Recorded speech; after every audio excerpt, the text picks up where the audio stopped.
పరిపూర్ణ మానవతావాది, కర్మయోగి అబ్దుల్ కలాం ఇక లేడు అన్న వార్త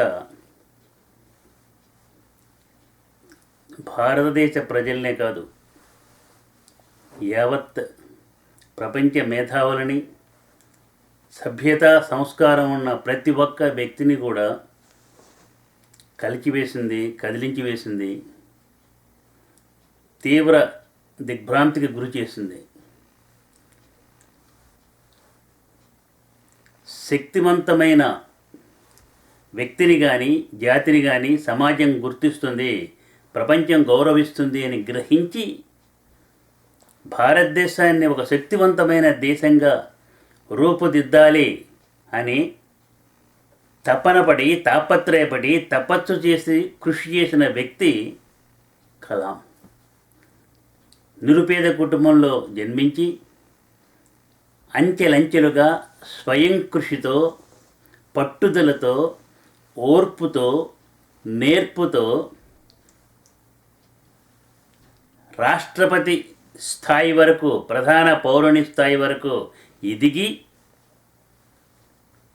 ప్రపంచానికే ఒక ఆదర్శవంతమైన జీవితాన్ని అందించిన మహోన్నతమైన వ్యక్తి అబ్దుల్ కలాం.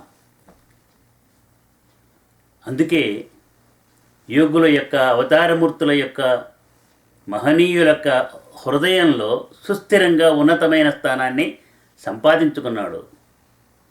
యోగులు ఏదైతే కోరుకుంటారో, ఏ విధంగా తమ జీవితాన్ని ఉండాలని కోరుకుంటారో, ఏ విధంగా చివరి గడియలు ఉండాలని కోరుకుంటారో అవన్నీ నోటితో చెప్పకుండానే తన జీవితంలో సాధించుకున్న ఉత్తమమైన సంస్కారవంతుడైన వ్యక్తి కలాం. మనిషి సంస్కరించబడాలి, గృహాలు ప్రశాంతి నిలయాలుగా ఉండాలి, అప్పుడే దేశం, ప్రపంచం ప్రశాంతంగా ఉంటుంది అనేటువంటి నగ్న సత్యాన్ని తాను గ్రహించి ఆ విధంగా భారతదేశాన్ని తీర్చిదిద్దాలనుకున్నాడు. ప్రపంచానికి హృదయమైనటువంటి, భూమాతకి హృదయమైనటువంటి భారతదేశాన్ని ప్రశాంతంగా, శక్తివంతంగా, తేజోవంతంగా ఉండటానికని నిర్విరామ కృషి చేసినటువంటి వ్యక్తి అబ్దుల్ కలాం. ఈ విషయాన్ని భారతదేశ మేధావులు, భారతదేశ విద్యార్థులు, యువత గుర్తించాలి.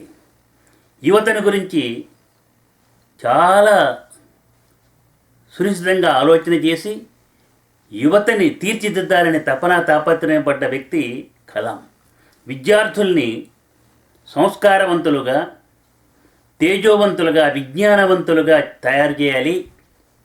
పక్కదారులు పట్టిపోకుండా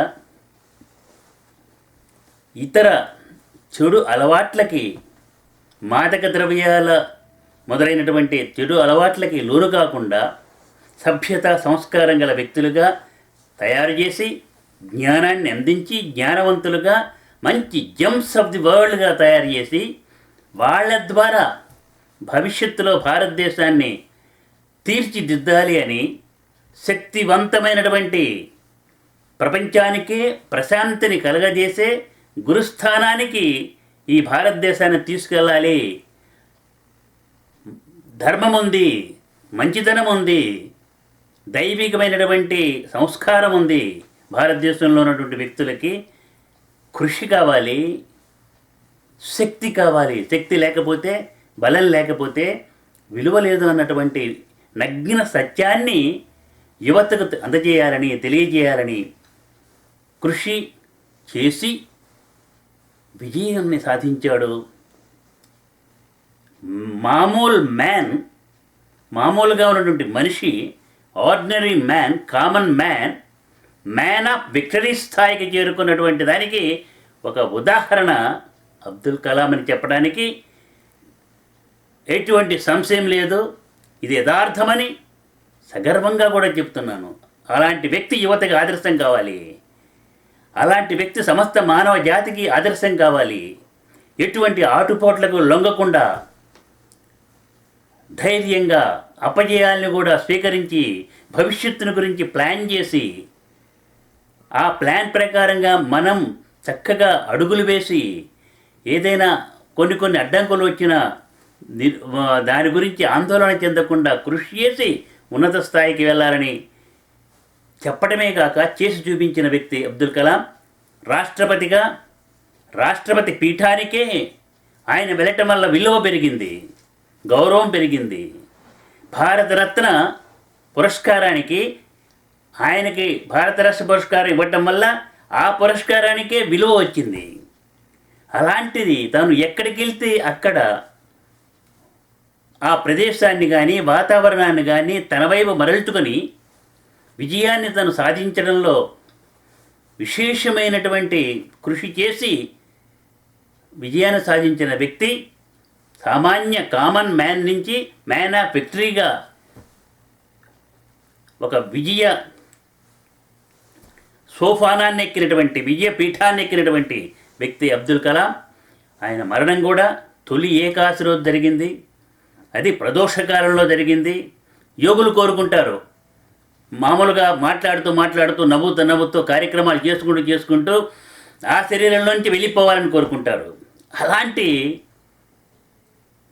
చివరి గడియలు అబ్దుల్ కలాంకి లభించినాయంటే ఎవరిని కష్టపెట్టక, తాను కష్టపడక సంతోషంతో నవ్వుతూ ఏ యువతరం కోసం, ఏ విద్యార్థుల కోసం తను పరితపించాడో ఆ విద్యార్థుల సమక్షంలోనే విద్యార్థులకు సందేశమిస్తూ అంతిమ గడియలు రావటం అన్నది, ఆ భగవంతునిలో సమైక్యం కావటం అన్నది చాలా అదృష్టకరమైనటువంటి విషయం అని చెబుతూ, ఆయన జన్మ చరితార్థమైందని చెబుతూ, భారతదేశానికే కాదు ప్రపంచం యొక్క మేధావులందరికీ గర్వకారణం అబ్దుల్ కలాం, ఒక ఆదర్శవంతమైనటువంటి వ్యక్తి అబ్దుల్ కలాం అని చెబుతూ, ఆయనకి నిజమైనటువంటి నీరాజనం మనకి ఇవ్వాలంటే, స్మృత్యంజలి మనం ఇవ్వాలంటే సంతాప దినాలు ప్రకటించడం కాదు, లేక ఇతరమైనవేవో చేయటం కాదు, సభలు సంతాపాలు పెట్టడం కాదు.